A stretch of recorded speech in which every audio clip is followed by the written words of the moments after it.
Hello everyone. स्वागत है आप सभी का हमारे यूट्यूब चैनल सफलतागंज में। आई होप आप सभी बहुत बढ़िया होंगे और अपनी तैयारी भी बहुत अच्छे से कर रहे होंगे। तो फ्रेंड्स, जैसा कि आप सब जानते हैं, हमारी घटना चक्र की सीरीज चल रही है जिसमें हम ज्योग्राफी की घटना चक्र को करेंटली कवर कर रहे हैं और उसमें भी हम इंडियन ज्योग्राफी को कवर कर रहे हैं। और हमारा जो टॉपिक है वो एग्रीकल्चर चल रहा है। एग्रीकल्चर यानी कि कृषि के टॉपिक में हमने ऑलरेडी 3 लेक्चर्स किए हैं जिसमें हमने डिफरेंट डिफरेंट टाइप के क्रॉप्स और एग्रीकल्चर का बेसिक्स और हमने ग्रीन रेवोल्यूशन को कवर किया है। आज का जो लेक्चर है उसमें हम बाकी की बचे हुए क्रॉप्स जैसे कि आपकी जो कैश क्रॉप्स हैं, कैश क्रॉप्स में कई सारे हैं, जैसे कपास है, गन्ना है, ठीक है, उसके बाद रेशम और उसके बागबानी फसलें, इस तरीके की जो बच्चे कुचे जितनी भी क्रॉप्स हैं उनको हम कवर करेंगे। और इसके बाद आपका एक और लेक्चर होगा जिसमें हम एग्रीकल्चर का विविध यानी कि मिसलेनियस को पढ़ेंगे और इस तरीके से आपका जो एग्रीकल्चर का टॉपिक है वो पूरी तरीके से कंप्लीट हो जाएगा। आई नो थोड़ा लेंदी हो गया, बट एग्रीकल्चर इम्पोर्टेंट है। और एग्रीकल्चर और मिनरल्स या किसी भी डेटा से रिलेटेड जो भी चीजें हैं, वो जो आपका अपडेटेड डेटा है वो मैं आपको एक अलग से वीडियो में प्रोवाइड करूंगी जिसमें आपको सारा अपडेटेड डेटा प्रोवाइड किया जाएगा।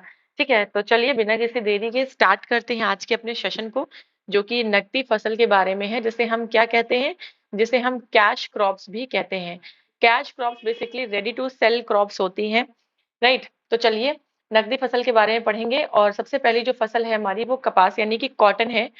देखेंगे कॉटन के बारे में क्या क्या इंपॉर्टेंट पॉइंट्स हैं। तो देखिए, भारत में कपास दूसरी सबसे इम्पोर्टेंट मुद्रादायी फसल है, यानी कि सबसे इम्पोर्टेंट कैश क्रॉप में से जो सेकंड सबसे इम्पोर्टेंट कैश क्रॉप है वो आपका कॉटन है इंडिया में। जिससे देश का जो सबसे बड़ा आपका इंडस्ट्री है, जैसे हम टेक्सटाइल इंडस्ट्री, कॉटन टेक्सटाइल कहते हैं, कॉटन टेक्सटाइल इंडस्ट्री यानी सूती वस्त्र उद्योग का जो कच्चा माल है वो आपको कपास यानी कि कॉटन की फसल से ही मिलता है। अब देखिए, जो कॉटन है यानी जो कपास है वो मालवेसी फैमिली का मेंबर है।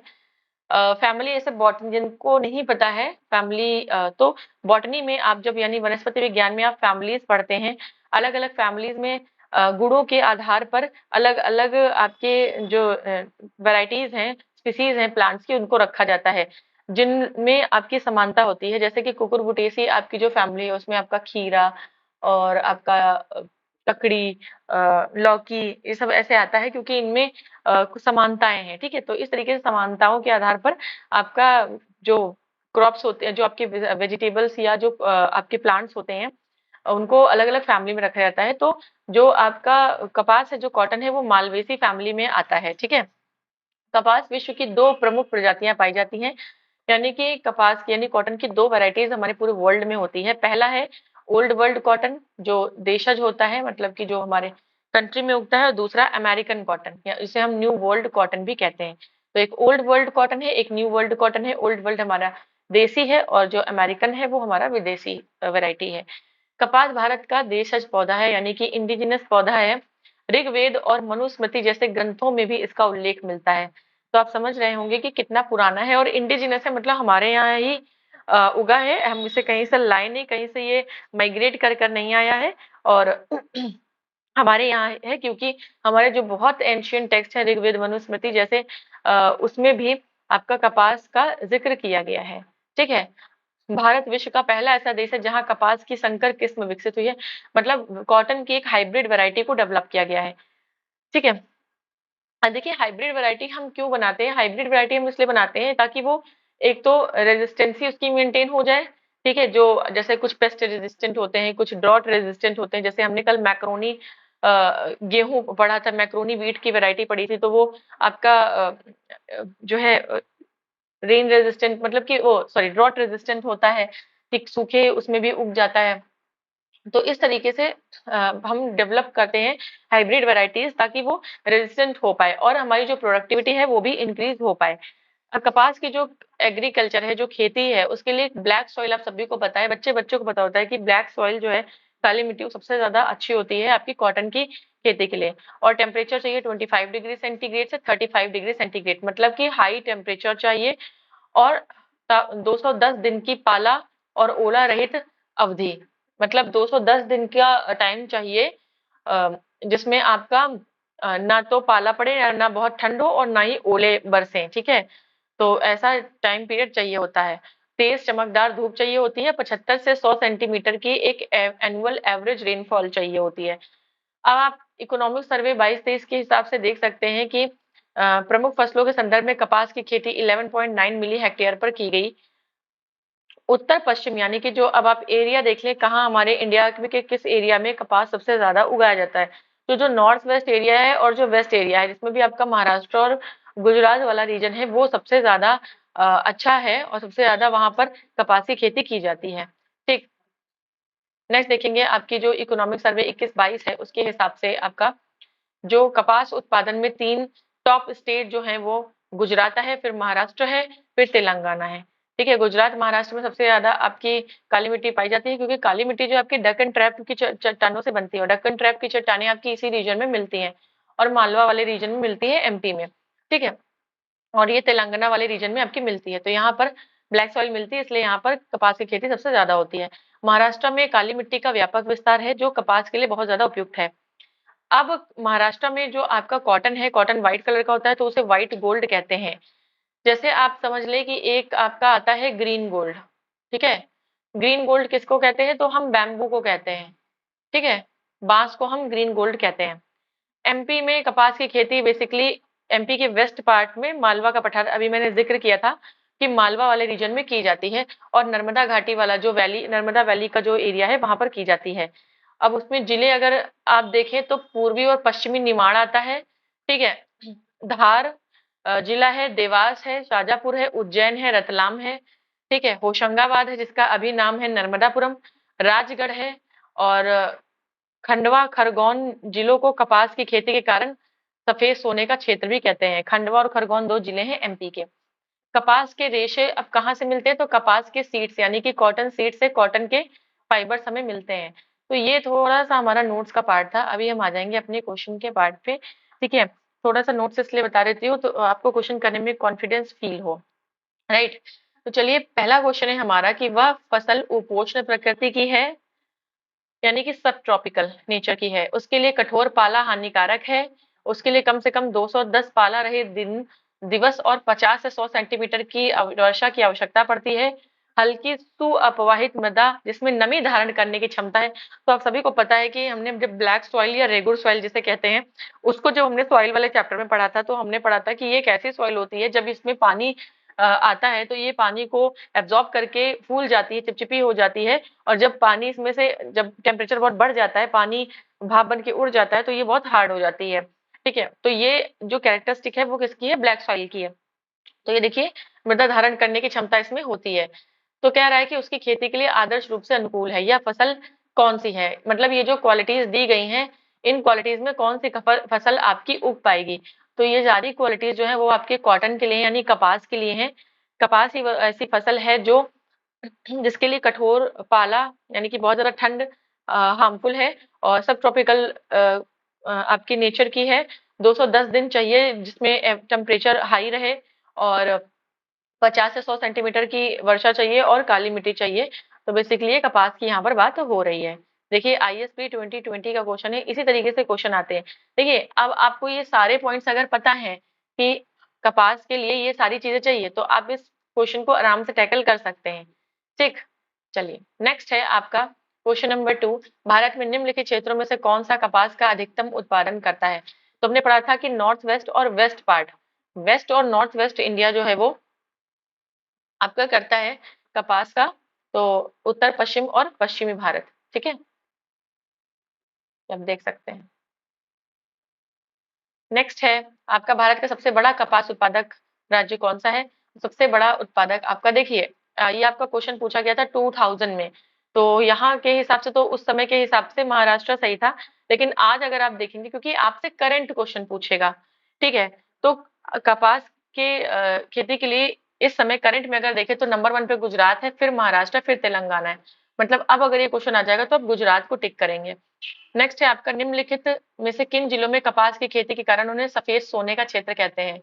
तो देखिए ये एमपी का क्वेश्चन है और एमपी के 2 जिले हैं खांडवा और खरगोन।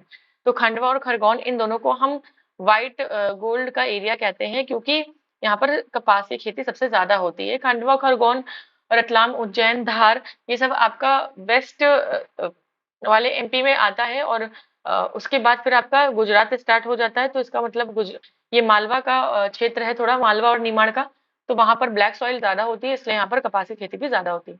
एमपी वालों के लिए थोड़ा डिटेल में, बाकी और किसी को इतना ज्यादा डिटेल में जानने की जरूरत नहीं है। नेक्स्ट है, महाराष्ट्र में निम्नलिखित में से कौन सी एक फसल श्वेत स्वर्ण यानी कि व्हाइट गोल्ड के नाम से जानी जाती है? तो कपास की जो यानी कॉटन का जो आपका क्रॉप है वो व्हाइट गोल्ड के नाम से जाना जाता है महाराष्ट्र में। चलिए नेक्स्ट है आपका, कुछ कथन दिए गए हैं उनको पढ़ना है। पहला है कि भारत कपास के पौधे का आदि निवास है, यानी कि आदि निवास मतलब बहुत पुराना हैबिटाट है। तो यस, ऋग्वेद और मनुस्मृति में हमें इसका डिस्क्रिप्शन मिलता है, इसका मतलब काफी ज्यादा पुराना है। नेक्स्ट है, विश्व में भारत ऐसा पहला देश है जहां कपास की संकर किस्म विकसित हुई है, जिसके परिणाम स्वरूप वर्धित उत्पादन हुआ है।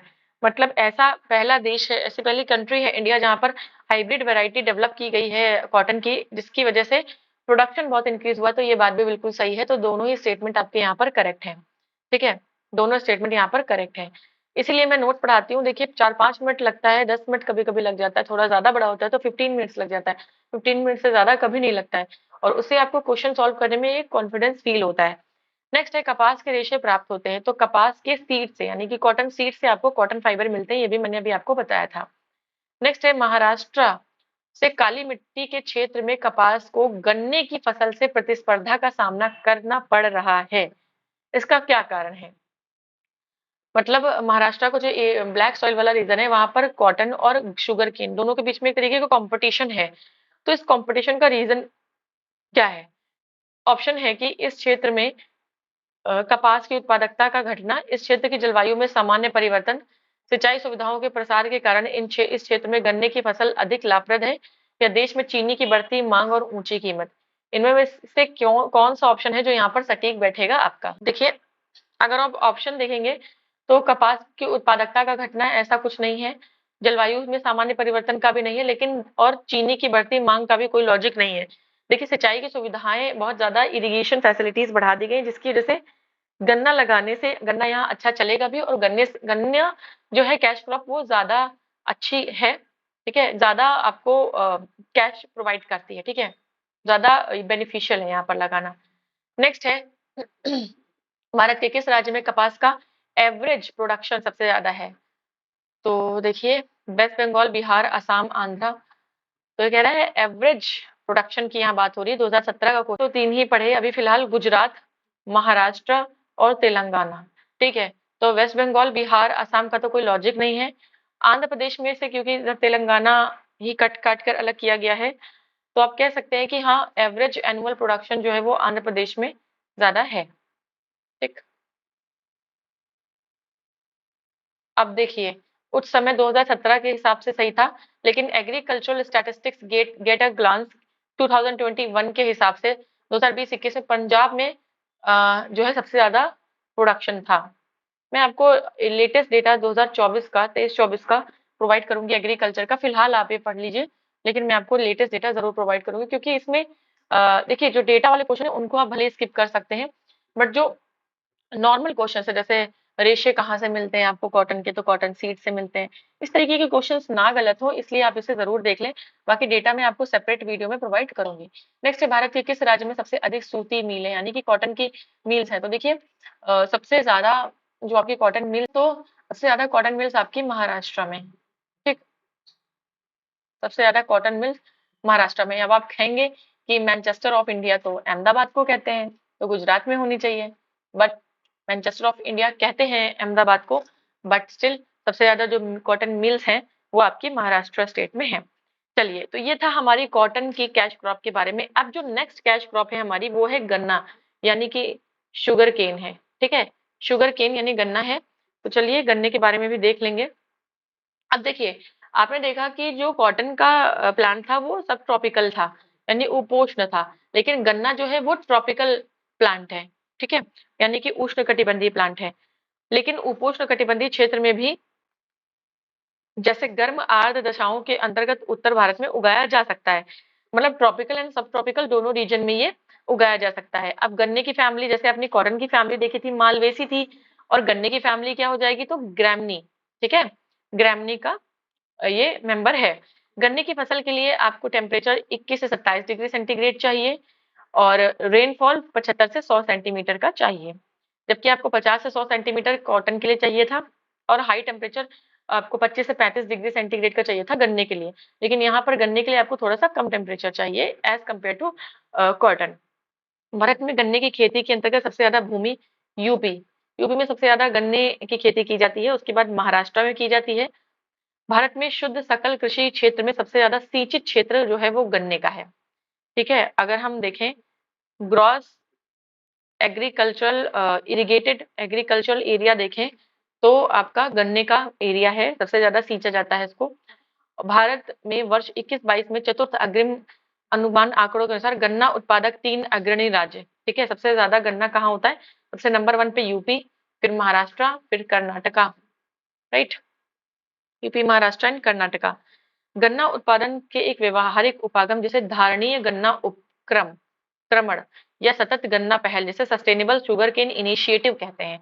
ठीक है, तो एक टेक्निक टेक्निक है ये, जिसे हम धारणीय गन्ना उपक्रमण या सतत गन्ना पहल या सस्टेनेबल शुगर केन इनिशिएटिव कहते हैं। इसको स्टार्ट किया गया था 2009 में इंडिया में, और इस पद्धति का प्रारंभ इक्री सैट एंड डब्ल्यूडब्ल्यूएफ, देखिए इक्री सैट और डब्ल्यूडब्ल्यूएफ ने मिलकर किया था।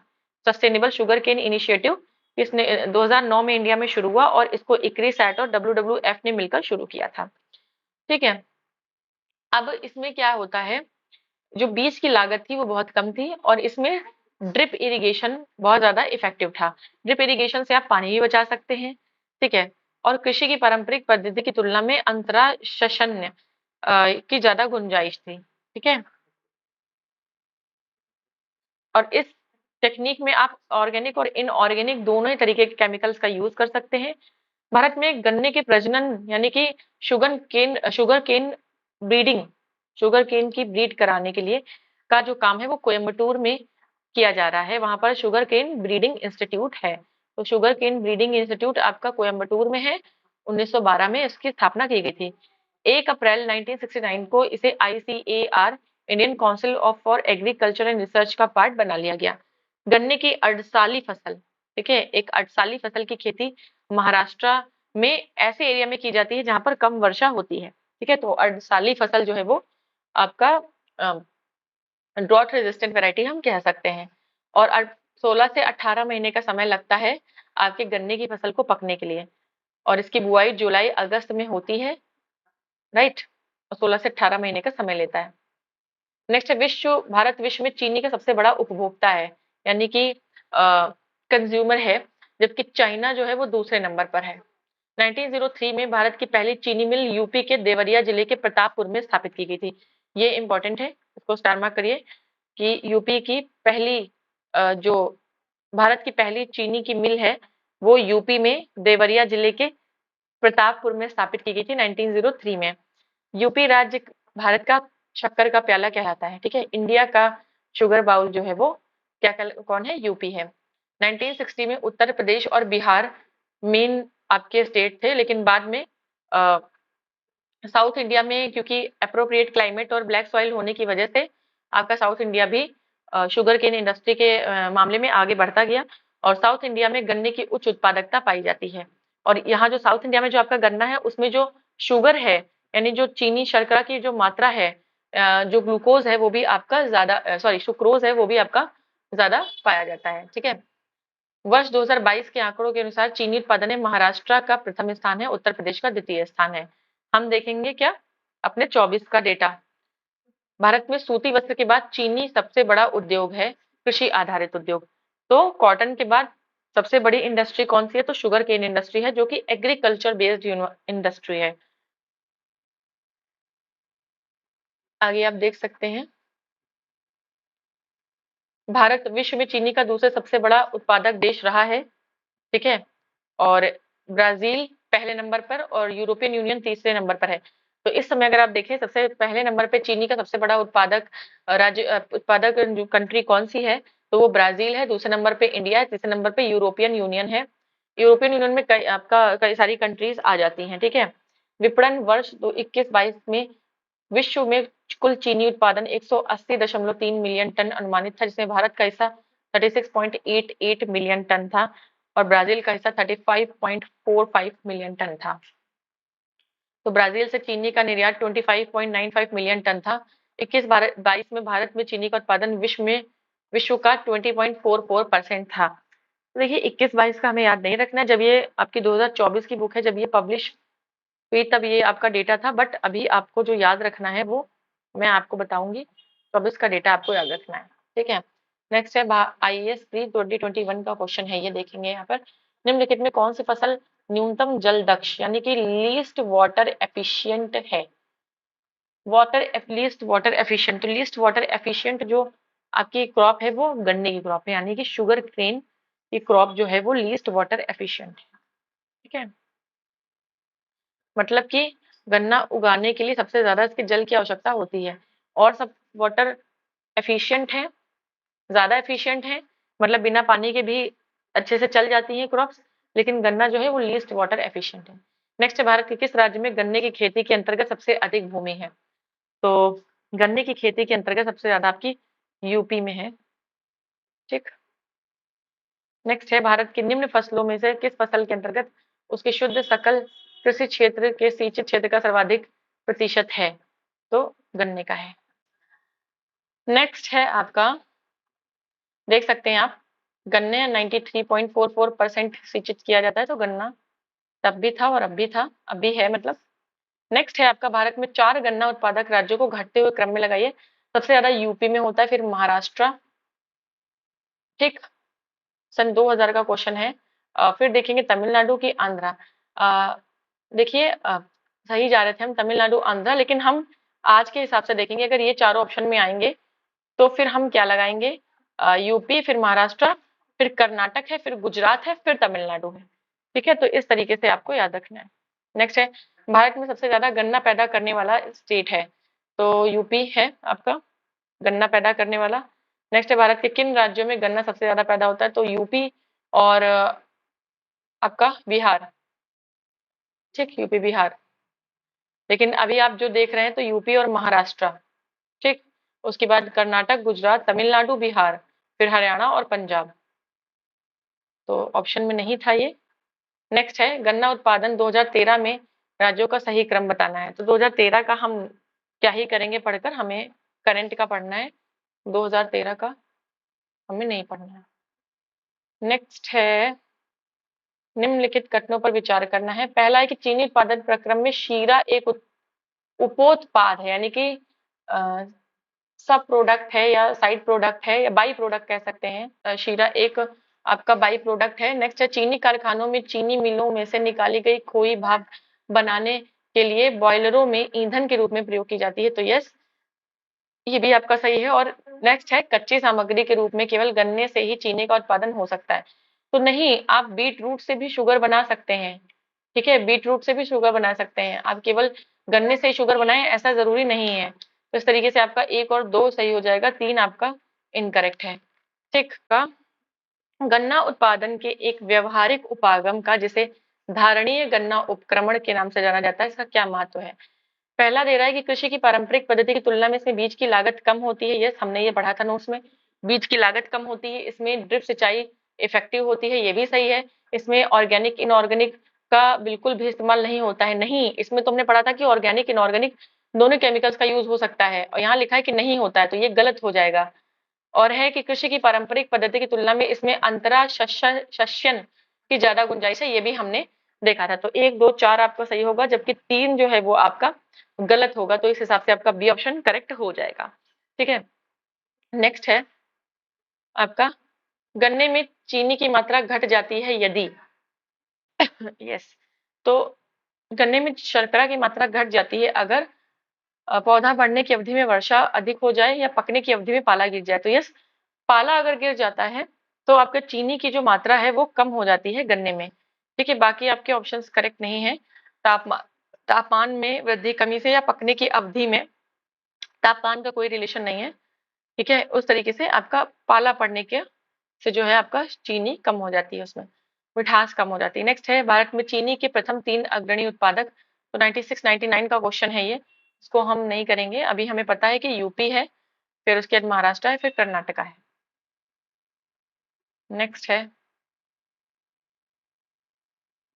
भारत में 15-16 में भारत के बृहत्तम चीनी उत्पादन, देखिए आपको अगर इसमें लग रहा है ना, तो आप मैं ऐसा करूंगी, मैंने आपको बोल रखा है कि मैं आपको सारा डेटा, जितने भी आपके क्रॉप्स हमने पढ़े हैं, जैसे हमने शुगर केन पढ़ा है, हमने कॉटन पढ़ा है, जो भी हमने इसमें पढ़े हैं, उन सबका डेटा मैं आपको प्रोवाइड करूंगी। बस मैं ये टॉपिक इसलिए पढ़ा रही हूँ तो बेसिक जो क्वेश्चंस हैं आपके टेम्परेचर को लेकर, जैसे मिठास वाला जो पॉइंट था, वो आपका डेटा से तो रिलेटेड है नहीं, तो ये सब आपके हो सके, इसलिए मैं आपको ये करा रही हूँ। राइट। 15-16 में भारत का बृहत्तम चीनी उत्पादन करने वाले राज्यों का अवरोही क्रम, तो हम 15-16 का क्रम नहीं करेंगे। ठीक है, हम आज का देखेंगे तो महाराष्ट्र शीर्ष पे है, उत्तर प्रदेश दूसरे स्थान पर है 21-22 के हिसाब से, लेकिन हम 23-24 के हिसाब से देखेंगे। नेक्स्ट, चीनी उद्योग से संबंधित निम्न कथनों में कौन सही है? नेक्स्ट तो ऑप्शन है कि चीनी उत्पादन में भारत का हिस्सा 15% से अधिक है। चीनी उद्योग दूसरा सबसे बड़ा कृषि आधारित उद्योग है, तो बिल्कुल सही है ये बात। ये जो आपकी बात है, ये दोनों ही बातें सही हैं। और भारत चीनी का सबसे बड़ा उपभोक्ता है, ये भी सही है। भारत चीनी का सबसे बड़ा उत्पादक है, ये गलत है, क्योंकि ब्राजील है। ठीक है, तो ये आपका गलत हो जाएगा। तो इस तरीके से 1 2 3 सही हो जाएगा, लेकिन चौथा जो है वो गलत हो जाएगा। नेक्स्ट है, शक्कर नगर चीनी का एक प्रमुख उत्पादक केंद्र है, तो आपका शक्कर नगर पूछ रहा है। अच्छा, शक्कर नगर आपका चीनी का एक प्रमुख उत्पादक केंद्र है। ये कहाँ पर है, किस स्टेट में शक्कर नगर है? ये आपका आंध्रा में है। कहाँ है? आंध्र प्रदेश में शक्कर नगर। नेक्स्ट है, कौन सा राज्य भारत का शक्कर का प्याला कहलाता है? तो ये यूपी कहलाता है। ठीक है, यूपी कहलाता है आपका। नेक्स्ट है, निम्नलिखित भारत में से किस राज्य को चीनी का कटोरा कहते हैं? तो आपका शक्कर का प्याला, चीनी का कटोरा सब उत्तर प्रदेश कहलाता है। ठीक है।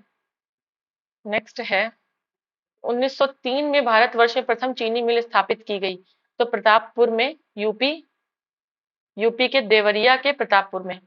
ठीक, 1903 में। नेक्स्ट है, किन कारकों से उत्तरी भारत से दक्षिणी भारत में चीनी उद्योग के स्थानिक स्थानांतरण में सहायता की? मतलब नॉर्थ इंडिया से साउथ इंडिया में जो ट्रांसफर हुआ है आपका शुगर केन इंडस्ट्री का, उसके पीछे क्या क्या रीजन थे? तो गन्ने का प्रति एकड़ उच्चतर उत्पादन, गन्ने में चीनी अधिक होना, पेराई का अधिक लंबा मौसम, और सस्ता श्रम। तो देखिए, प्रति एकड़ उच्चतर उत्पादन। ठीक है, गन्ने में शर्करा, हमने पढ़ा कि साउथ इंडिया के जो गन्ने में सुक्रोज जो है वो ज्यादा होता है as compare to north India का गन्ना। और पेराई का अधिक लंबा मौसम, ये भी आपका है। लेकिन सस्ता श्रम, वहाँ चीप लेबर मिलता है, ऐसा कुछ नहीं है कि वहाँ चीप लेबर मिलता है। तो 1 2 3 आपका करेक्ट होगा। चीप लेबर वाला कोई पॉइंट ऐसा नहीं है कि वहाँ चीप लेबर है। नेक्स्ट है, गन्ने के प्रजनन का काम कहाँ किया जा रहा है? तो शुगर केन ब्रीडिंग इंस्टीट्यूट जो है वो आपको कोयम्बटूर में है। नेक्स्ट है आपका, गन्ने का बीज उत्पादित किया जाता है, तो आपका बीज कोयम्बटूर। ठीक है, sugarcane breeding institute Coimbatore में है, तो इसलिए कोयम्बटूर में किया जाता है। नेक्स्ट है आपका, गन्ने की अटसाली फसल कितना समय लेती है? ये गन्ने की अटसाली फसल जो है वो महाराष्ट्र की है, और ये ड्रॉट रेजिस्टेंट फसल है। लेकिन यहाँ पर ये नहीं पूछ रहा है कि कौन सी फसल कम पानी उसको चाहिए होता है, कम वर्षा चाहिए होती, लेकिन यहाँ पर ये पूछ रहा है कि अटसाली फसल को कितना समय चाहिए होता है हमने पढ़ा है कि 16 से 18 महीने आपका लेता है। गन्ने की जो फसल है, शुगर केन जो क्रॉप है, वो 16 से 18 महीने आपकी लेती है पकने के लिए, तो 18 महीने ये लेती है। ठीक है। नेक्स्ट है आपका असर्शन रीजन। असर्शन कह रहा है कि चीनी उद्योग साउथ इंडिया में सबसे ज्यादा डेवलप है। गन्ने की प्रति हेक्टेयर पैदावार और गन्ने के रस की मात्रा दक्षिण राज्यों में अधिक होती है। बताना है हमको। बात करें तो डेवलपमेंट वहाँ काफी ज्यादा है, और वहाँ पर जो गन्ने का रस है और उसकी क्वालिटी और उसके अंदर जो आपका सुक्रोज की मात्रा है वो बहुत ज्यादा है, इसलिए ये आपका ए सही होगा। असर्शन रीजन दोनों ही सही है, और रीजन असर्शन को करेक्ट एक्सप्लेन करता है। नेक्स्ट है, दो, ये भी आपका असर्शन रीजन है। असर्शन कह रहा है उत्तर प्रदेश में गन्ना और चीनी का उत्पादन महाराष्ट्र से अधिक है, परंतु उत्पादकता कम है। ठीक है, बिल्कुल सही है कि उत्तर प्रदेश में गन्ना और चीनी का उत्पादन महाराष्ट्र से ज्यादा है, लेकिन उत्पादकता, प्रोडक्टिविटी कम है। रीजन दिया है कि महाराष्ट्र में अधिकांश चीनी मिलें सहकारी क्षेत्र में है। देखिए, सहकारी क्षेत्र में है, ये बात सही है, लेकिन आपका रीजन ये कि सहकारी क्षेत्र में है इसलिए महाराष्ट्र में उत्पादकता ज्यादा है, तो ये रीजन आपका कहीं से एक्सप्लेन सही नहीं करता है। तो बी ऑप्शन यहाँ पर आपका करेक्ट हो जाएगा। दोनों ही अपनी अपनी जगह सही है, लेकिन करेक्ट एक्सप्लेन नहीं करता है। ठीक। नेक्स्ट है, CO1148 किसकी महत्वपूर्ण प्रजाति है? तो CO1148 आपकी गन्ने की एक वैरायटी है। अभी आपने पढ़ा गन्ने की एक वैरायटी ये, ठीक। चलिए, तो तिलहन को हम स्टार्ट करेंगे। तो देखिए तिलहन मतलब जितने भी आपके ऑयल सीड्स होते हैं, ठीक है, जितने भी आपके ऑयल सीड्स होते हैं उनको हम तिलहन बोलते हैं। ठीक है, इनसे हमें क्या मिलता है? बेसिकली ऑयल मिलता है। जैसे आपको तिल से तिल का तेल मिलता है, ठीक है, आपको पीनट से मिलता है पीनट ऑयल, मूंगफली का तेल, राइट, अलसी का तेल, सरसों का तेल। तो ये सब ऑयल सीड क्रॉप्स होती हैं, राइट। तो देखिए तिलहन भारतीय भोजन में आपके फैट का मेन सोर्स होता है, फैट का आपका वसा का स्रोत होता है। भारत की जो इंपॉर्टेंट तिलहन फसलें यानी ऑयल सीड क्रॉप्स हैं वो कौन सी हैं? तोरिया है, सरसों है, तिल है, अलसी है, सोयाबीन है, आप सूरजमुखी का तेल, सूर्यमुखी का जो सनफ्लावर ऑयल है वो भी आप देखते हैं, अरंडी का तेल, ठीक है, और कैस्टर ऑयल जिसे हम बोलते हैं, और बिनोला। तो ये सारी आपके ऑयल सीड क्रॉप्स है इंडिया में जो मेजरली हमें मिलती हैं। पीत क्रांति जिसे हम येलो रेवोल्यूशन कहते हैं वो आपका तिलहन से ही संबंधित है, राइट। तिलहन से तेल और खली मिलती है।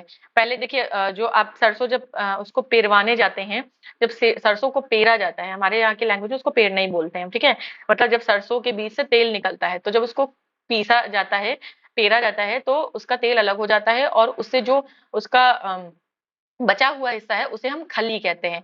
ये खली जानवरों को खिलाई जाती है, या इसको स्नेहक की तरह और वार्निश में, औषधियों में और सुगंधित पदार्थ, मोमबत्ती या साबुन या उर्वरक या पशु आहार, मैंने बताया ना आपको गाय भैंस को खिलाया जाता है, तो इतनी सारी चीजों में हम इसका यूज करते हैं। किसका? खली का, जो आपका वेस्ट मटेरियल बचता है आफ्टर जब ऑयल ऑयल आपका सेपरेट हो जाता है सीड से, ठीक। आप आर्थिक समीक्षा यानी इकोनॉमिक सर्वे 22-23 के हिसाब से भारत में कुल तिलहन उत्पादन 37.7 मिलियन टन अनुमानित है। और भारत में तिलहन का सबसे बड़ा उत्पादक राज्य कौन है? राजस्थान है। याद रखिएगा, सबसे बड़ा तिलहन का यानी ऑयल सीड सबसे ज्यादा कहाँ होते हैं? तो राजस्थान में होते हैं। और राजस्थान के बाद आपका एमपी आता है, एमपी के बाद आपका गुजरात आता है, ठीक है। तो राजस्थान, एमपी, फिर गुजरात। फिर अब देख रहे हैं आप मूंगफली। मूंगफली एक बहुत इंपॉर्टेंट आपकी ऑयल सीड क्रॉप है, यानी कि एक तिलहनी फसल है। मूंगफली जो है आपका नेचुरल प्रोटीन आपको देता है, ठीक है, नेचुरल प्रोटीन आपको यानी कि प्लांट प्रोटीन देता है। बोटेनिकल प्रोटीन या प्लांट प्रोटीन का अच्छा सोर्स है। देखिए प्रोटीन आपको एनिमल सोर्स से भी मिलता है, ठीक, आप जब अंडा खाते हैं या आप जब मीट खाते हैं, लेकिन अगर आप प्लांट से बात करें, वेजिटेरियन, तो प्रोटीन आपका एक अच्छा सोर्स है प्रोटीन का, आपका पीनट्स, ठीक है, मूंगफली। मूंगफली एक उष्णकटिबंधीय पौधा है यानी कि ट्रॉपिकल क्रॉप है। इसके लिए 15 से 25 डिग्री सेंटीग्रेड और 50 टू 80 सेंटीमीटर आपको रेंज चाहिए होती है, और 15 टू 25 सेंटीमीटर आपको टेम्परेचर चाहिए होता है। यहाँ पे आपको मूंगफली के बारे में बता दिया गया। मूंगफली को हम गरीबों का बादाम या सॉरी गरीबों का काजू कहते हैं। देखिए काजू जो आपको पता है, कैशू नट काफी ज्यादा कॉस्टली होता है, तो एक गरीब आदमी उसे नहीं खा सकता है।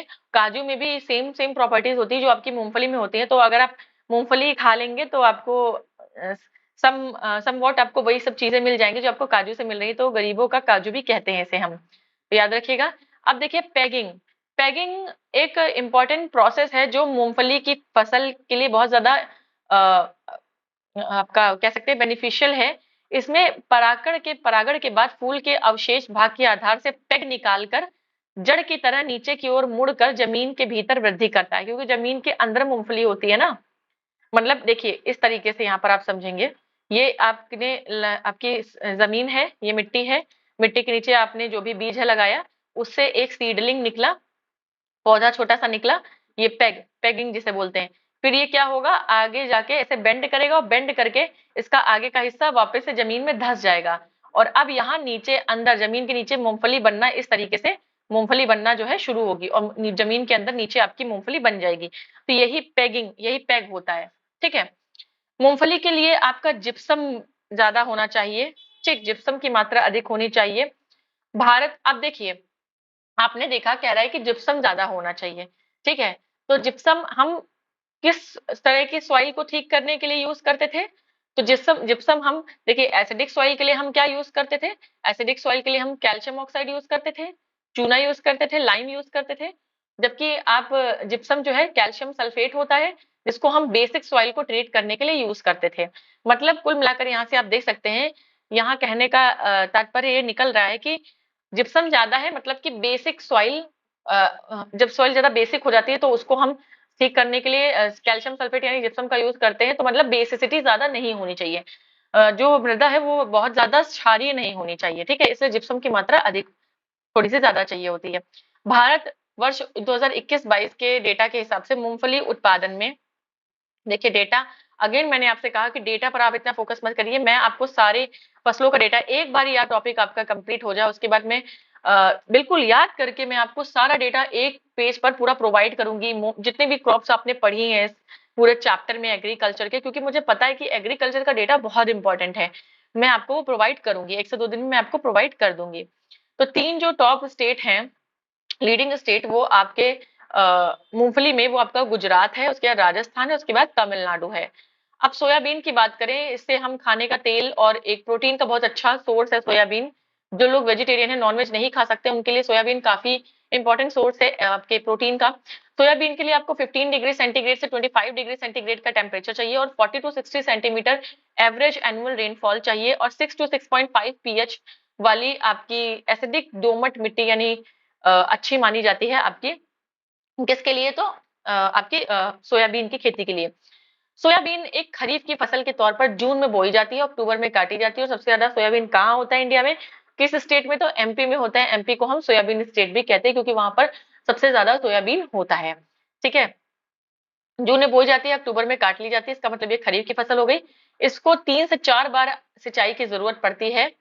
और सोयाबीन का जो डेटा आया है उसके हिसाब से एमपी में 5.06 मिलियन हेक्टेयर पर सोयाबीन की खेती की जाती है। जो जो कुल सोया देश में जो टोटल सोयाबीन का खेती है उसका 44.23% है। सोचिए अकेला एमपी ही प्रोड्यूस कर देता है, क्योंकि एमपी की जो क्लाइमेट है, एमपी का जो ज्योग्राफिकल स्ट्रक्चर है, एमपी का जो इडाफोलॉजी है, सॉइल की स्टडी को मिडाफोलॉजी कहते हैं, जो इडाफिक कंडीशन है वो सब इतनी अप्रोप्रिएट है सोयाबीन की कल्टीवेशन के लिए कि वहां पर सोयाबीन अकेले लगभग 45% पूरा प्रोडक्शन जो है वो एमपी में होता है। उसके बाद दूसरा स्थान महाराष्ट्र का आता है।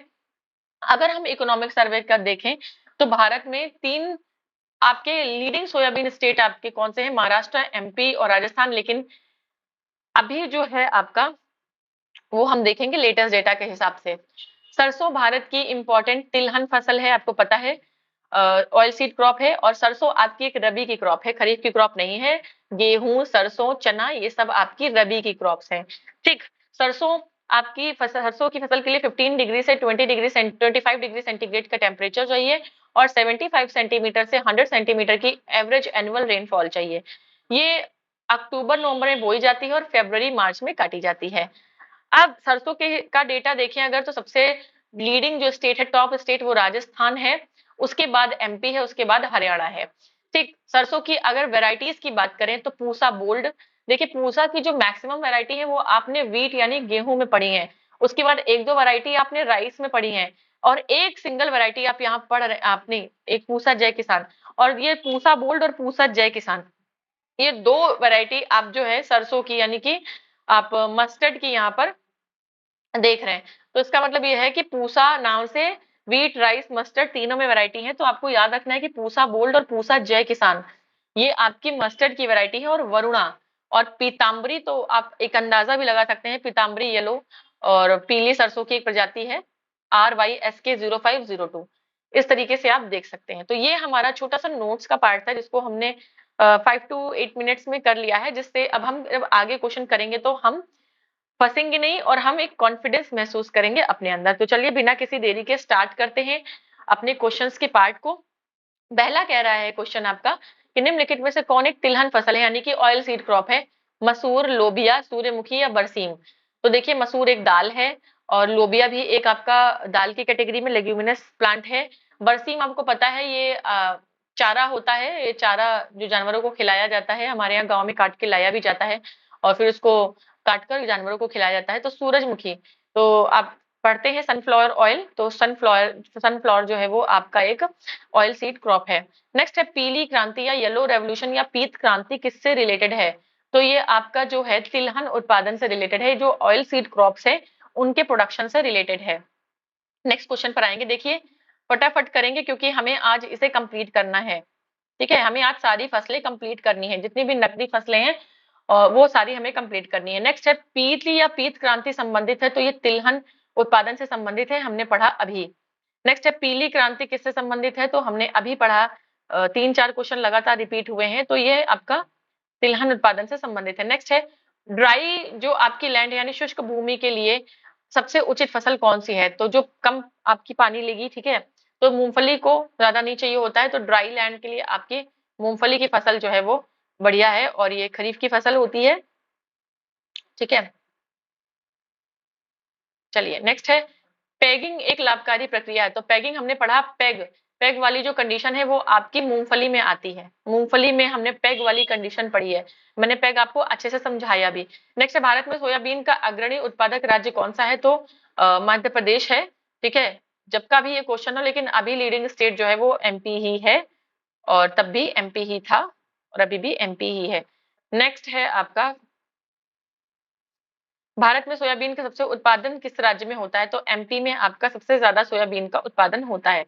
नेक्स्ट है निम्नलिखित में कौन सोयाबीन का एक महत्वपूर्ण उत्पादक राज्य है, तो एमपी आपका एक बहुत इंपॉर्टेंट स्टेट है सोयाबीन के लिए। नेक्स्ट है भारत के किस प्रदेश में सोयाबीन की खेती सबसे ज्यादा होती है, तो एमपी के सबसे ज्यादा एरिया में आपका सोयाबीन प्रोड्यूस किया जाता है।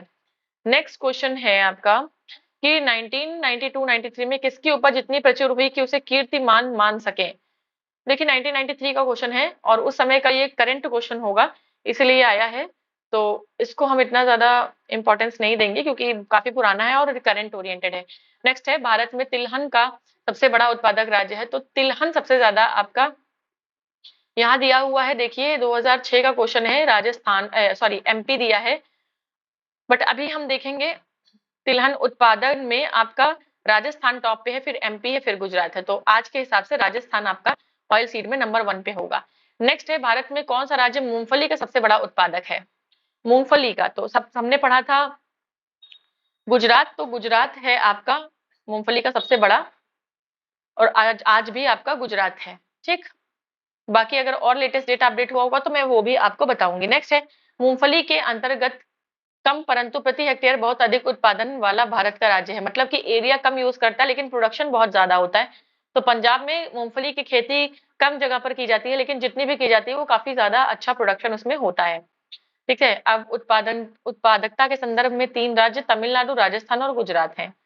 ठीक है, तमिलनाडु, राजस्थान और गुजरात। नेक्स्ट हम देखेंगे अपना क्वेश्चन नंबर आते हैं, यस 15, निम्न में से असंबद्ध उत्पाद को बाहर कीजिए, मतलब जो थोड़ा सा ऑड वन आउट करना है। तिल, मूंगफली, अरंडी, सरसों, तो यहाँ आप देख रहे हैं तिल, मूंगफली, अरंडी, सरसों चारों ही आपकी ऑयल सीड क्रॉप है।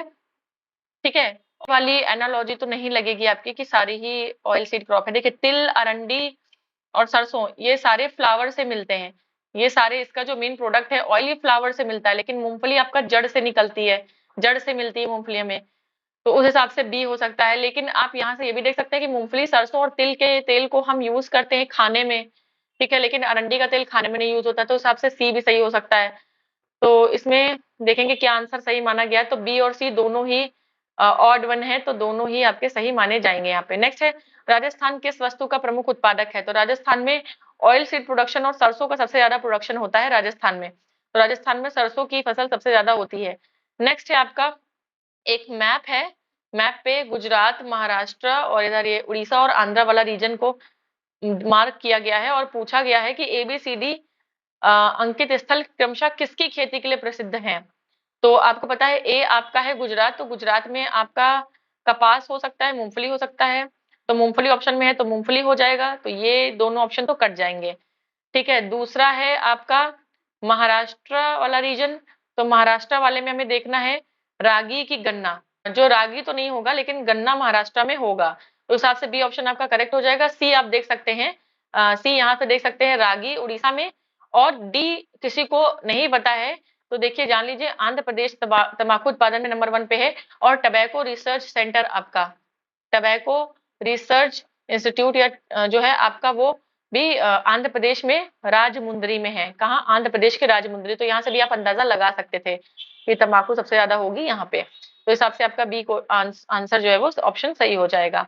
ठीक है, नेक्स्ट है, नेक्स्ट क्वेश्चन है आपका, भारत में उत्पादित मुख्य तिलहन निम्नलिखित हैं। तो तिल है, सरसों है, मूंगफली, सोयाबीन, सारे ही आपके यहाँ होते हैं। कह रहा है अवरोही क्रम में इनके उत्पादनों को समझाइए, मतलब सबके सबसे ज्यादा किसका उत्पादन होता है, सबसे कम किसका होता है। तो देखिए, सबसे ज्यादा आपको पता है नंबर 1 पे सोयाबीन का होता है, ठीक है, फिर सब नंबर 2 पे आपका मूंगफली का होता है, फिर सरसों का होता है, फिर तिल का सबसे कम होता है। तो 4 3 2 1, तो 4 3 2 1 आपका डी ऑप्शन करेक्ट हो जाएगा। ठीक है, और अभी भी यही है आपका, अभी भी यही डेटा है। ठीक, वरुणा प्रजाति है, तो हमने पढ़ा था कि वरुणा, पूसा गोल्ड, पूसा एक और है आपका पूसा जय किसान, पूसा गोल्ड, पूसा जय किसान, वरुणा, ये सब आपकी किसकी प्रजाति है, आपकी सरसों की। देखिए पूसा गोल्ड एक प्रजाति है, आ गया क्वेश्चन, तो पूसा गोल्ड हमने भी पढ़ा कि पूसा गोल्ड, पूसा जय किसान, वरुणा, ये सब आपकी सरसों की वैरायटी है। नेक्स्ट पीताम्बरी, पीताम्बरी भी आपकी सरसों की ही एक वैरायटी है, किसकी? सरसों की ही वैरायटी है। इस तो पीताम्बरी भी आपकी सरसों की ही वैरायटी है। नेक्स्ट है, जिप्सम की अधिक मात्रा जरूरी होती है। तो जिप्सम आपका मूंगफली की फसल को जिप्सम थोड़ा ज्यादा चाहिए होता है, हमने पढ़ा था मूंगफली की फसल को। नेक्स्ट है, कौशल किस फसल की उन्नत प्रजाति है। तो कौशल, यस, कौशल आपकी मूंगफली की है, यहाँ से आप इसे नोट कर सकते हैं, इंपॉर्टेंट है। कौशल मूंगफली की एक प्रजाति है। ठीक है, मूंगफली की चित्रा 64, चंद्रा कौशल, चित्रा चंद्रा कौशल, ये आपकी किसकी है? तो मूंगफली की है। नेक्स्ट है, निम्नलिखित में से किस फसल में सबसे ज्यादा प्रतिशत तेल की मात्रा होती है। तो सबसे ज्यादा आपकी देखिए मूंगफली, सोयाबीन, सूरजमुखी या तिल।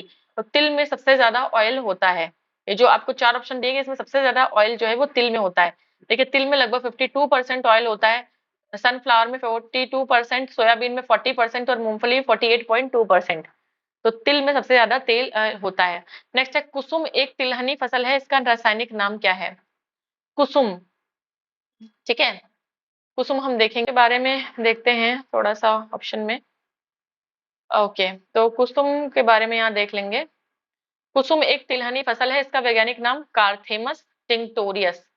भाई कुसुम का फूल होता होगा, कुसुम की एक वैरायटी है, तो कुसुम का नाम कार्थेमस टिंक्टोरियस है। बंची टॉप देखिए एक डिजीज होती है, ये एक डिजीज होती है, और ये डिजीज बंची टॉप ये होती है बनाना की। देखिए बंची टॉप बनाना की डिजीज होती है, तो ये तो ऑप्शन कट जाएगा। देखिए अगर आपको नहीं आता है तो आप कैसे सॉल्व करेंगे। उसके बाद ग्लाइसिन मैक्स, आपको पता है ये सोयाबीन का साइंटिफिक नेम है। ठीक है, तो सोयाबीन कुसुम तो नहीं है, तो ये भी कट हो गया।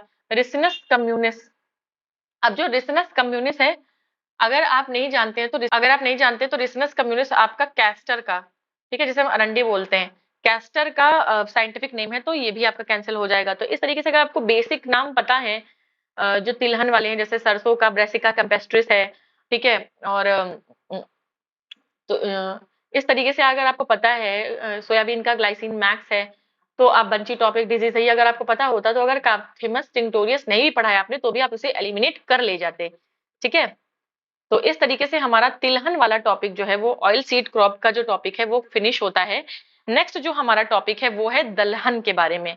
ठीक है, तो अब हम पढ़ेंगे दलहन यानी दालों के बारे में।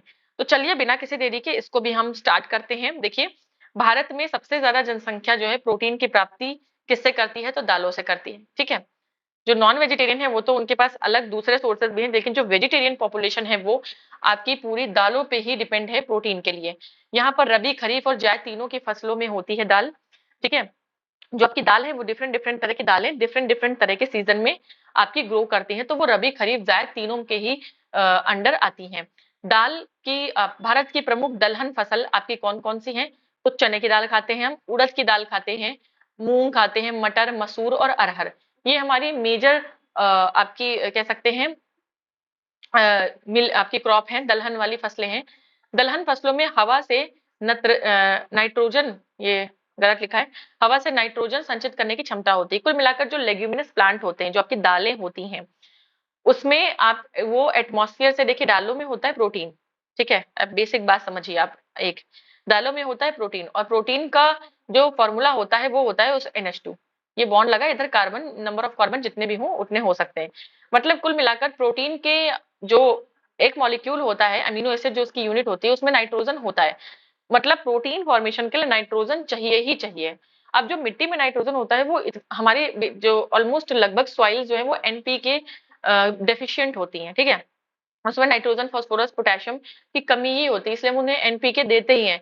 लेकिन वो NPK बाकी फसलों के लिए तो चल जाता है कम, लेकिन जो दलहन वाली फसलें हैं उनको एक्स्ट्रा नाइट्रोजन चाहिए होता है, क्योंकि उनको अपने जो फूड ग्रेन है उसमें भी नाइट्रोजन कंटेंट ज्यादा है, तो उनको ज्यादा नाइट्रोजन चाहिए होगा। आपको पता है हमारे एटमॉस्फेयर में 72% नाइट्रोजन है, सबसे ज्यादा गैस, लेकिन वो इस फॉर्म में है कि उसको प्लांट यूटिलाइज नहीं कर सकता है। उसके लिए क्या करते हैं ये प्लांट, एटमॉस्फेयर वाली नाइट्रोजन को नाइट्रोजन फिक्सेशन करके, यानी नाइट्रोजन स्थिरीकरण करके जो है अपने लाते हैं, और रूट में उनके बैक्टीरिया होता है जो नाइट्रोजन को पकड़ लेता है, कस के ट्रैप कर लेता है, और फिर उस नाइट्रोजन का यूज आपके प्लांट्स करते हैं। सरल भाषा में मैंने आपको नाइट्रोजन साइकिल बताया है, ठीक है। अब देखिए, कोबाल्ट राइजोनियम द्वारा तात्विक नाइट्रोजन स्थिरीकरण करने के लिए आवश्यक है, इसलिए विटामिन B12 के संश्लेषण में सहायक होता है। जो कोबाल्ट एलिमेंट है वो विटामिन B12 बनाने में बहुत सहायक होता है। B12 हमारी बॉडी के लिए बहुत जरूरी है, ठीक है। इसे हम साइनो कोबालामीन भी कहते हैं। B12 हमारे लिए बहुत इंपॉर्टेंट है, इसका साइंटिफिक नेम साइनो कोबालामीन है। इसकी कमी से एक परनीशियस परनीशियस एनीमिया हो जाता है, ठीक है, जो कि काफी खतरनाक होता है, और इसमें इंसान की डेथ भी हो सकती है। तो ये था आपका B12 के बारे में। और नाइट्रोजन फिक्सेशन, क्यों नाइट्रोजन चाहिए ज्यादा आपके लेग्यूमिनस प्लांट को, इस बारे में मैंने आपको बताया। नेक्स्ट अब हम बात करेंगे किसकी, नेक्स्ट अब हम बात करेंगे, आगे बात करेंगे, थोड़ा सा इसको साफ कर दो। भारत में दालों का अत्यधिक उपयोग होने के कारण इनका अग्रणी उत्पादक होने के बावजूद इन्हें आयात करना पड़ता है, क्योंकि हम देखिए बहुत ज्यादा दाल पैदा करते हैं, लेकिन हमारे यहाँ खपत इतनी ज्यादा है कि हम पूरा डिमांड एंड सप्लाई का जो रेशियो है उसको पूरा नहीं कर पाते, इसलिए हमें इम्पोर्ट भी करना पड़ता है दाल को। भारत दलहनी फसलों का प्रमुख उत्पादक और उपभोक्ता दोनों है। उसके बाद म्यांमार का स्थान है, सेकंड नंबर पे म्यांमार है। अगर हम इकोनॉमिक सर्वे को देखें तो सबसे बड़ा दालों का उत्पादक राज्य हमारे यहाँ MP है, उसके बाद महाराष्ट्र है, फिर राजस्थान है, ठीक है। भारत में दलहन फसलों में अरहर इंपॉर्टेंट है। अरहर की दाल, सबके घर में येलो दाल बनती है, अरहर की दाल वो होती है। अरहर की फसल के लिए 20 to 25 डिग्री सेंटीग्रेड का टेम्परेचर और 40 to 80 सेंटीमीटर की आपका रेनफॉल चाहिए, और ये गंगा मैदान के जलोढ़ मिट्टी से लेकर प्रायद्वीपीय काली मिट्टी तक क्षेत्र में उगाई जाती है। मतलब ये एल्यूवियल सॉइल में भी पैदा हो सकती है और आपकी ब्लैक सॉइल में भी पैदा हो सकती है। अब देखिए, त्रुटिपूर्ण अफवाह, जल का अधिक जमाव और पाला, मतलब कि ज्यादा अगर पानी जमा हो गया, पाला पड़ गया, कोहरा पड़ गया, तो ये आपकी अरहर की फसल के लिए अच्छा नहीं होता है। अरहर की उत्पत्ति भारत में ही हुई है, और सबसे ज्यादा अरहर का उत्पादन महाराष्ट्र करता है, और कर्नाटका, फिर उसके महाराष्ट्र, उसके बाद आपका यूपी करता है। महाराष्ट्र, कर्नाटका, फिर यूपी करता है। मालवीय चमत्कार आपकी अरहर की एक प्रजाति है, ये याद रखिएगा, स्टार मार्क करिए। मालवीय चमत्कार अरहर की एक वैरायटी है। उसकी और वैरायटी कौन सी है, तो अमर, आजाद, बहार, मालवी विकास, पारस। आप देख सकते हैं यहाँ अमर लोग हैं कौन, चंद्रशेखर आजाद, मदन मोहन मालवीय। यहाँ से आप देख सकते हैं कि हमारे मॉडर्न इंडिया में जो हमारे स्वतंत्रता सेनानी थे उनके नाम पे लगभग जो आपकी फसल वैरायटी है वो अरहर की है, बहार, पारस, ठीक है। अब देखेंगे आप इकोनॉमिक सर्वे के हिसाब से भारत में चना का सबसे ज्यादा उत्पादन महाराष्ट्र में होता है। फलीदार और दलहनी फसलों में संतुलित उर्वरक अनुपात, मतलब कि जो आपका NPK का रेशियो होता है, ये बहुत इंपॉर्टेंट होता है। वो या तो 0-1-1 आप रखिए, या तो 1-2-2 रखिए, या तो 1-2-3 रखिए। अब उड़द की दाल जो है उष्ण कटिबंधीय जलवायु की फसल है। ये उत्तर भारत में खरीफ और दक्षिण भारत में रबी और खरीफ दोनों मौसम की फसल है। नॉर्थ इंडिया में आपकी उड़द रबी की फसल खरीफ है, और साउथ इंडिया में रबी खरीफ दोनों ही महीनों में ये होती है, दोनों ही सीजन में ये होती है, ठीक है। उड़द के बारे में तो ये था आपका थोड़ा सा दलहन के बारे में एक छोटा सा इंट्रो। और अब हम आ जाएंगे अपने क्वेश्चंस पे। अगर आपको लग रहा है कि बहुत फास्ट है तो आप थोड़ा स्लो करके भी देख सकते हैं, लेकिन देखिए अगर जल्दी से नहीं कराऊंगी मैं इसे तो फिर इसी चैप्टर पर हम लटके रह जाएंगे और आगे नहीं बढ़ पाएंगे। चलिए आते हैं क्वेश्चन पर। हमारा पहला क्वेश्चन है कि भारत में दालों के उत्पादन के संदर्भ में निम्नलिखित कथनों पर हमें विचार करना है।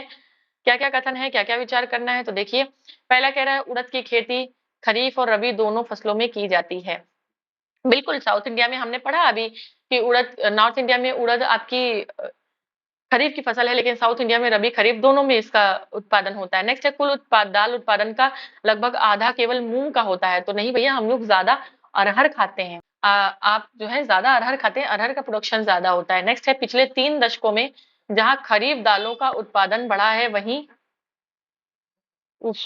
मिस प्रिंट है क्वेश्चन, मिस प्रिंट है। एक सेकेंड देखती हूँ, शायद मेरे पास कहीं कुछ पड़ा हो।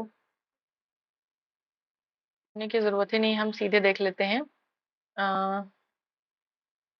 अ, जबकि रबी की दलहन फसल में अ, पिछले 3 दशक में खरीफ फसलों के उत्पादन में मामूली ना के बराबर वृद्धि हुई, जबकि रबी दलहन फसल में लगभग 150% वृद्धि हुई है। तो ये भी आपका गलत होगा। तो यहाँ से ये यहाँ पे लिखा है कि रबी की जो दलहन फसल है उसमें 150% की वृद्धि हुई है, तो ये भी आपका गलत होगा। केवल एक आपका यहाँ पर सही होगा। ठीक है, यहाँ पर आपका एक केवल सही होगा। नेक्स्ट है निम्न में से कौन एक देश दलहनी फसलों का प्रमुख उत्पादक और उपभोक्ता है। तो हमने पढ़ा कि दालों का इंपॉर्टेंट उत्पादक और उपभोक्ता दोनों ही भारत है, इसीलिए हमको इंपोर्ट भी करना पड़ता है। उसके बाद म्यांमार का स्थान है सेकंड नंबर पे। तीसरा क्वेश्चन है भारत में निम्नलिखित में से कौन सा उत्पाद सामान्यतः निर्यात नहीं किया जाता है। तो देखिए, दालें हमें खुद कम पड़ जाती हैं तो हम क्या ही निर्यात करेंगे। ठीक है, निर्यात तो हम उस चीजों का करते हैं जो हमारे पास एक्स्ट्रा बचती हैं। नेक्स्ट है आपका भारत में दालों की कमी है किंतु प्रोटीन की नहीं। दालों की मांग की वरीयता है। ठीक है, ये हम देखेंगे क्या सही है। बिल्कुल, भारत में दालों की कमी है लेकिन प्रोटीन की कमी नहीं, क्योंकि और भी सोर्सेज हैं। क्योंकि दालों की मांग की वरीयता है, ठीक है, इसलिए दालों की कमी है।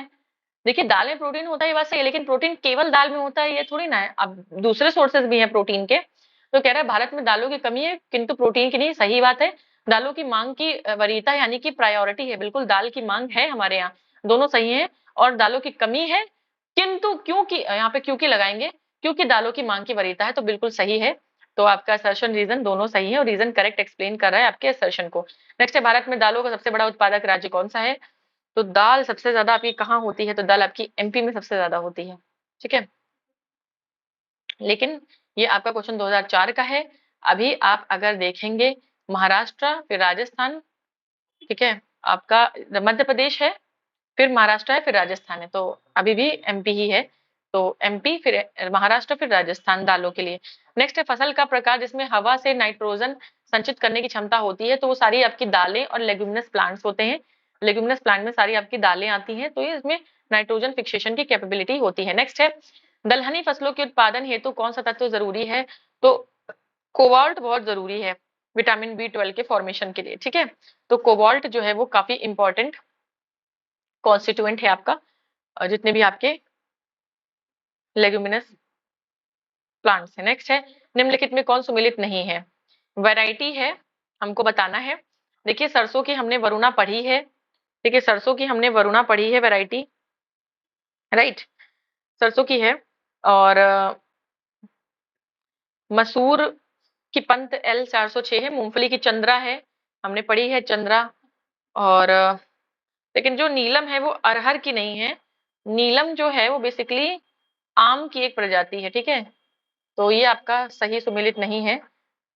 ठीक है, नेक्स्ट है वायुमंडल में नाइट्रोजन का स्थिरीकरण ना करने वाली दलहन फसल है। तो चना, राजमा, मटर, मूंग, ये सारी करती हैं, सारे लेगुमिनस प्लांट हैं। ठीक है, सारे ही करते हैं, सारे ही। ठीक,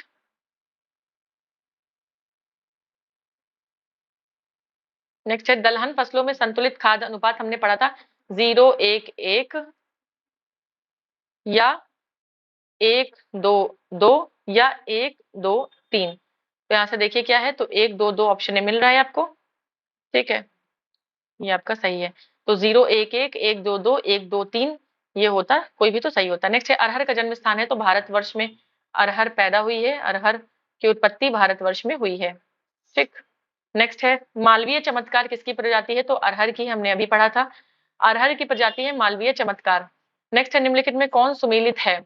अरहर की बहार, चना की अपर्णा, जौ की PW 343, धान की NW 1014।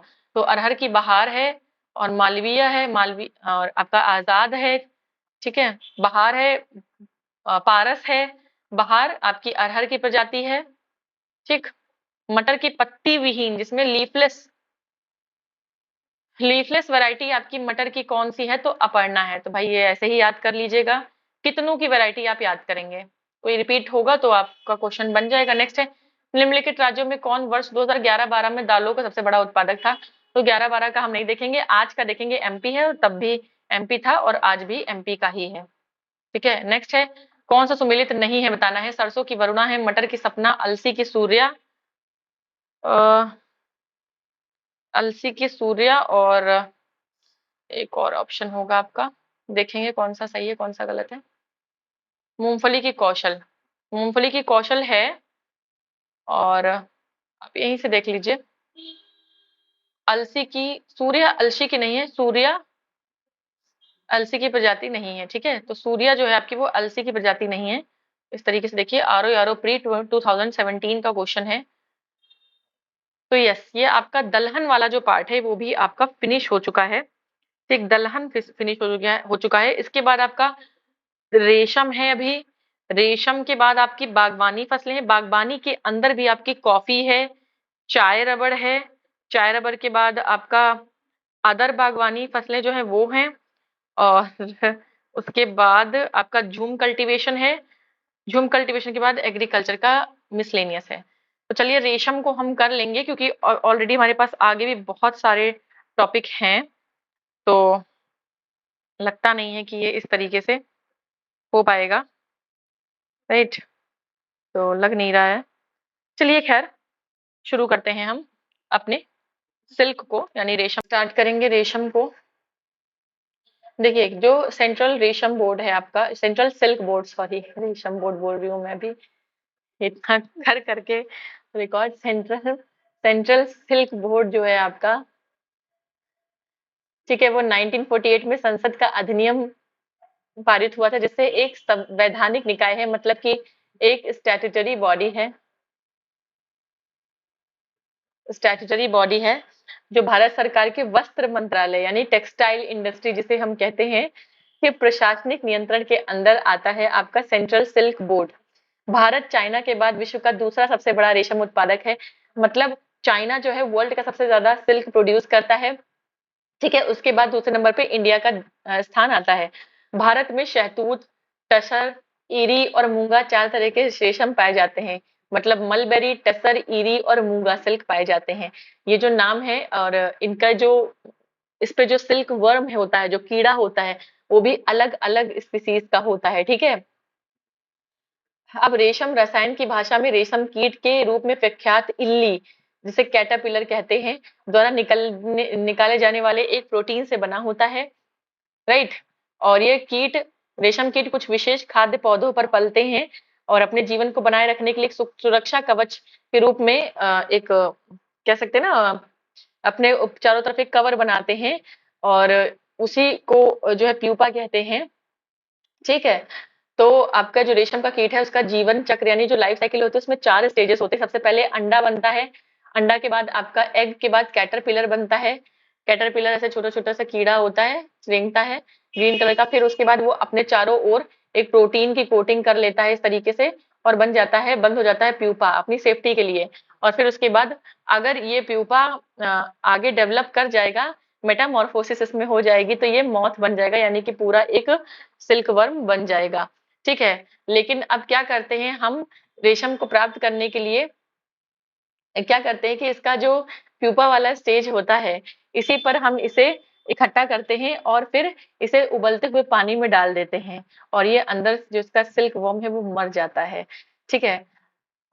गलत चीज है किसी एनिमल को मारना। उसके बाद जो प्यूपा है उसको अच्छे से निकाला जाता है, और उसी से सिल्क को एक्सट्रैक्ट किया जाता है, और इससे सिल्क के कपड़े बनाए जाते हैं। सेंट्रल सिल्क बोर्ड की रिपोर्ट के हिसाब से कर्नाटक भारत का सबसे बड़ा सिल्क प्रोड्यूसिंग स्टेट है, कर्नाटका। उसके बाद आंध्रा का दूसरा नंबर है। कर्नाटका में मलबेरी शहतूत सबसे ज्यादा होता है। मलबेरी सिल्क जो है, एक वैरायटी है सिल्क की, मलबेरी सिल्क जो है वो सबसे ज्यादा होता है। कुल शहतूत रेशम का 47.25%, यानी मलबेरी सिल्क का 47.25% आप कर्नाटका से ही पाते हैं। तो कर्नाटका ने देश के कुल कच्चे रेशम का लगभग 33.43% खुद से अकेले बनाया था। ठीक है, तो कर्नाटका नंबर 1 पे है रॉ सिल्क में भी, यानी कच्चे रेशम में, और आपका मलबरी सिल्क में भी। कुल रेशम उत्पादन में आंध्र प्रदेश का सेकंड नंबर पे स्थान है, तो 24.93 कच्चा रेशम उत्पादित करता है। मूंगा सिल्क अगर देखें तो मूंगा सिल्क आपका बेसिकली असम में होता है, बोडोलैंड सहित, और असम में लगभग 82% जो है मूंगा सिल्क बनाते हैं ये। और ईरी सिल्क भी आपका असम में ही होता है। भारत के कुल ईरी सिल्क का 75% लगभग जो है आपका कहाँ होता है, तो असम में होता है। टसर, टसर को ट्रॉपिकल टसर या ओक टसर दो तरीके से डिवाइड कर सकते हैं। दो तरीके के टसर होते हैं, एक ट्रॉपिकल टसर होता है और एक ओक टसर होता है। अब जो ट्रॉपिकल टसर है आपका वो झारखंड में होता है और ओक टसर आपका मणिपुर में होता है। तो यहाँ से याद रखिएगा, मलबेरी सिल्क सबसे ज्यादा आपका कर्नाटका में होता है। ठीक, मुगा सिल्क आपका असम में होता है, इरी सिल्क भी असम में होता है, लेकिन टसर दो तरीके का होता है, tropical tasar and oak tasar. Tropical tasar Jharkhand में होता है, ओक टसर आपका मणिपुर में होता है। जबकि संपूर्ण कंप्लीट टसर में, टसर सिल्क की अगर केवल टसर वेराइटी की बात करें तो झारखंड में सबसे ज्यादा प्रोड्यूस होता है। वन्य रेशम यानी कि टसर प्लस ईरी प्लस मूंगा, यानी कि वाइल्ड, इसको वाइल्ड सिल्क कहते हैं। ये तीनों वाइल्ड सिल्क है, क्योंकि मलबेरी सिल्क को हम प्रॉपर इसको सिरीकल्चर करते हैं, लेकिन जो टसर, ईरी और मूंगा है ये आपका वाइल्ड सिल्क है। इनका सबसे ज्यादा उत्पादन तीनों का अगर कंबाइंडली देखें तो असम में होता है, उसके बाद झारखंड, फिर मेघालय में होता है। ठीक है, असम के बाद झारखंड, फिर मेघालय में होता है। तो ये था हमारा छोटा सा नोट्स का पार्ट। अब हम आ जाएंगे अपने क्वेश्चन के पार्ट पे। पहला क्वेश्चन है कि कौन सा राज्य सबसे ज्यादा रेशम पैदा करने वाला राज्य है। तो देखिए, रॉ हो और चाहे मलबेरी हो, कर्नाटका नंबर 1 पे है। कौन? कर्नाटका स्टेट सब नंबर 1 पे है। नेक्स्ट है, भारत का को 3/4 अधिक कच्चा रेशम प्राप्त होता है, तो कर्नाटका से मिलता है और आपका आंध्रा से मिलता है। रॉ सिल्क में कर्नाटका और आंध्रा नंबर 1 और नंबर 2 पे है। नेक्स्ट है, शहतूत रेशम यानी मलबेरी सिल्क सबसे ज्यादा कहाँ होता है, तो कर्नाटका में होता है। मलबेरी सिल्क आपका जो शहतूत रेशम है वो कर्नाटका में होता है। नेक्स्ट है, आपका निम्नलिखित में कौन सा सुमेलित है। इरी असम में होता है, मूंगा अरुणाचल में नहीं होता है, शहतूत रेशम मलबेरी नहीं होता है झारखंड में, क्योंकि ये आपका कर्नाटका में होता है, मूंगा असम में होता है।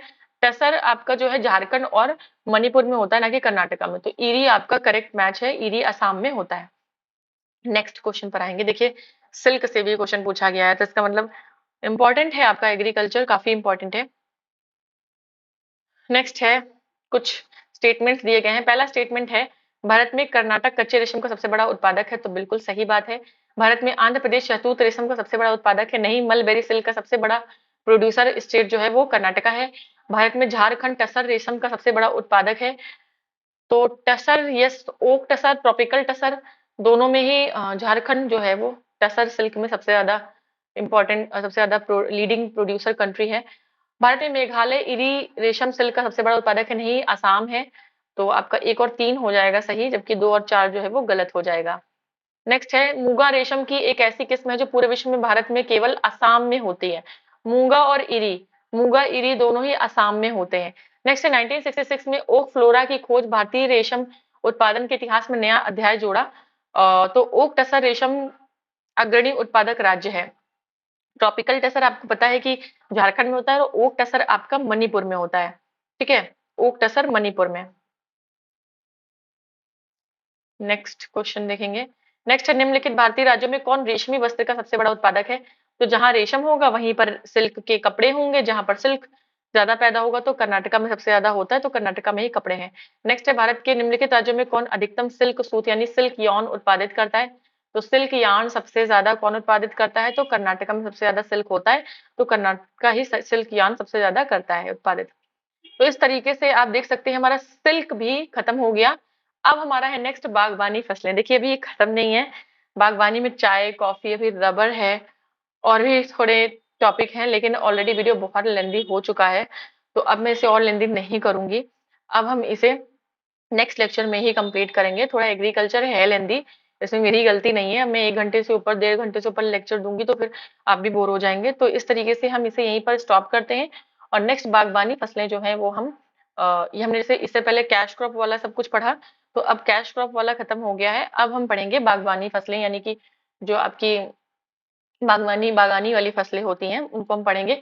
लेकिन इस लेक्चर में नहीं करेंगे। ठीक है? तो चलिए आज के लिए हम इतना ही रखेंगे। अब हम मिलेंगे अपने नेक्स्ट सेशन में जिसमें हम बागबानी फसलें पढ़ेंगे। तो यस, अगर वीडियो पसंद आता है तो वीडियो को लाइक करें, शेयर करें, चैनल को सब्सक्राइब करना बिल्कुल भी ना भूलें और बेल आइकॉन पे ज़रूर प्रेस करें सो दैट जैसे ही मैं कोई वीडियो अपलोड करूँ सबसे पहले नोटिफिकेशन आप तक पहुंचे। तो चलिए आज के लिए हम इतना ही रखेंगे। अब हम मिलेंगे अपने नेक्स्ट सेशन में जिसमें हम बागवानी फसलों की बात करेंगे। तब तक के लिए पढ़ते रहिए, पढ़ाते रहिए, स्वस्थ रहिए। जय हिंद, जय भारत, गुड बाय।